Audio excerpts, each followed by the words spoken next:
അപ്പോൾ ഞങ്ങൾ ഈ രാത്രി നടന്നു പോകുന്നത് വടക്കഞ്ചേരി വേലയുടെ വെടിക്കെട്ട് കാണാനില്ല, പന്തൽ കാണാൻ. നന്നായിട്ട് കാണാൻ. ഞങ്ങൾ കണ്ടു അച്ഛാ.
വടക്കഞ്ചേരി വേലയിലെ മെയിൻ ഹൈലൈറ്റ് എന്ന് പറയുന്നത് ഈ ഒരു കളിക്കോപ്പായിരുന്നു കേട്ടോ.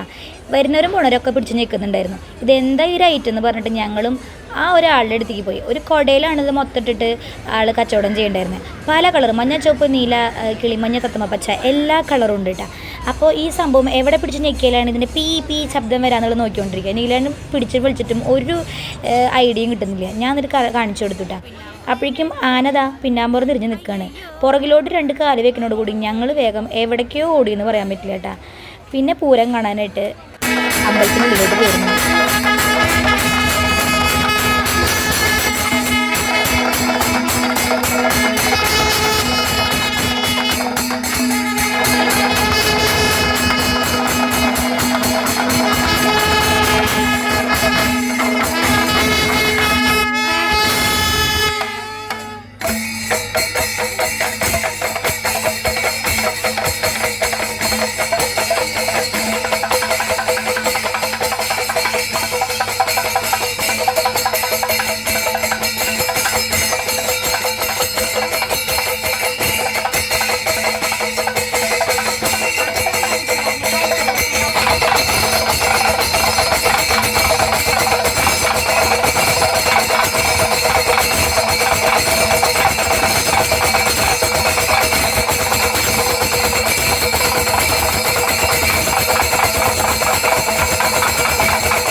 തായമ്പികം പഞ്ചവാദി എല്ലാം കഴിഞ്ഞതാ.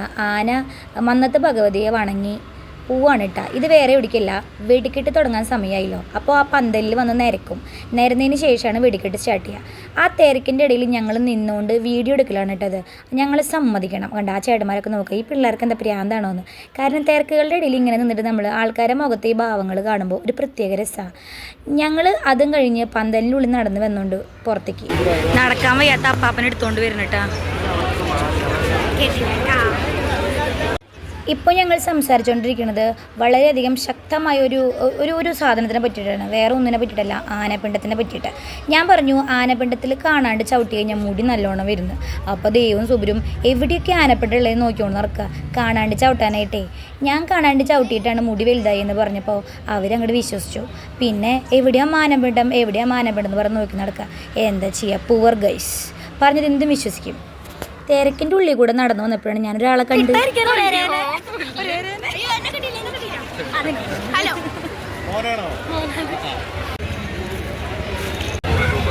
രണ്ടെണ്ണം 100 രൂപ, 2 പെർഫ്യൂമുകൾ 100 രൂപക്ക്, രണ്ടെണ്ണം 100 രൂപ, 2 പെർഫ്യൂമുകൾ 100 രൂപ.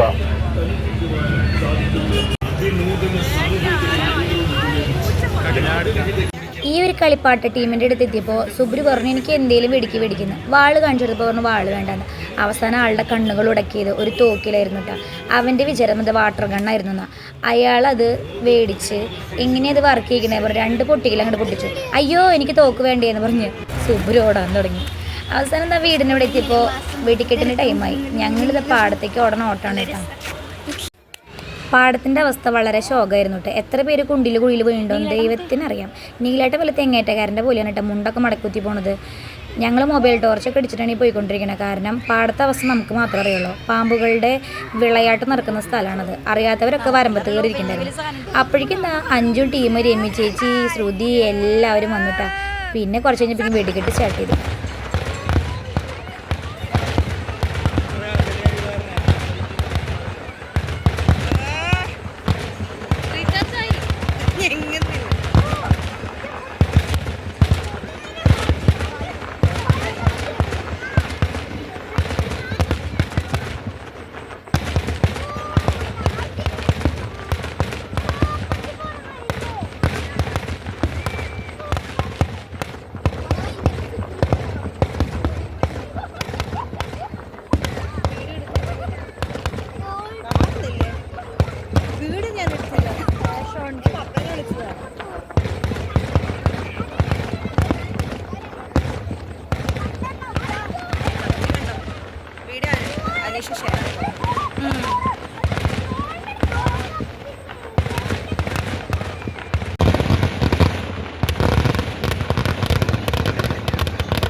LED ആണല്ലോ അത്. ലേസർ അതടിക്കണ്ട്. പിന്നെ LED. വെടിക്കെട്ട് കഴിഞ്ഞപ്പോഴേക്കും ഐസ്ക്രീമിൻ്റെ പെരുമഴ എത്തിയിട്ടാ. ഐസ്ക്രീം ഒരൊറ്റ ബോക്സാണ് മേടിച്ചുകൊണ്ടിരിക്കുന്നത്. കുൽഫി ഉണ്ട്, മാംഗോ ബാറുണ്ട്, സ്ട്രോബെറി ബാറുണ്ട്. ആ ഇരുട്ടത്ത് തപ്പി കിട്ടിയതൊക്കെ ഓരോരുത്തരും പൊട്ടിച്ച് തിന്നാൻ തുടങ്ങി. മൊബൈൽ ടോർച്ച് വെച്ചിട്ടാണ് എല്ലാവരും അവരവർക്ക് വേണ്ട ഫ്ലേവറൊക്കെ സെലക്ട് ചെയ്യുന്നത്. ഞാനൊരു കുൽഫി എടുത്ത് നേരെ വീട്ടിലോട്ട് നടന്നിട്ടാ. പിന്നെ മേമേരോടെ പോയി കൂടി.